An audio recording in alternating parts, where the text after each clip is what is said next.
তাইলে পারবে uncle. Uncle পারবেন, দিয়ে দেন। আরে আমার যদি ফার্মের জিনিস হইতো তাহলে তোমাকে নাই দিতাম, কিন্তু আমার তা কিনা জিনিস বাবা, এই 3 লাখের নিচে হবে না। দিয়ে দিতে পারেন না বাবা, সব পারেন। বাবা এটি হবে না, শোনা, এটি এই 3 লাখের নিচে হবে না। অনেক ভালো লাগতেছে, আমরা হ্যাপি। আব্বুর সাথে আসছি, তাতে চাইছিলাম সুকচান আঙ্কেলের থেকে 2টা গরু নিয়ে যাব, চাইছিলাম কুরবানি দিব সুকচান আঙ্কেলের গরুতে। আলহামদুলিল্লাহ আল্লাহ যদি দেয় আর কি, সুকচান আঙ্কেল যদি দেয় তাহলে তো নিলাম।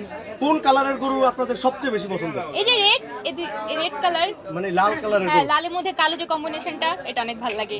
আচ্ছা, আপনার ছোট বোনটা আমরা একটু জিজ্ঞাসা, আপনার কোন কালারের গরুটা ভালো লাগে? আমার কালো আর লাল কালার। কালো আর লাল, মানে দুই বোনের একই পছন্দ। আই এটা কিভাবে সম্ভব বলেন তো? আমাদের সবারই মানে ফ্যামিলির সবারই কম বেশি ব্ল্যাক এন্ড রেড এর মধ্যে যে কম্বিনেশন, এটাই সবারই মানে পছন্দ। আমরা প্রতিবারই এরকম কালারেরই বা এরকম টাইপের গরু নিয়ে থাকি। মানে প্রতি বছরই আসেন গরু কিনতে? হ্যাঁ, আমি আসি না, আমি এবছরই আর কি ফার্স্ট আসি। এই প্রথম আসলেন? হ্যাঁ।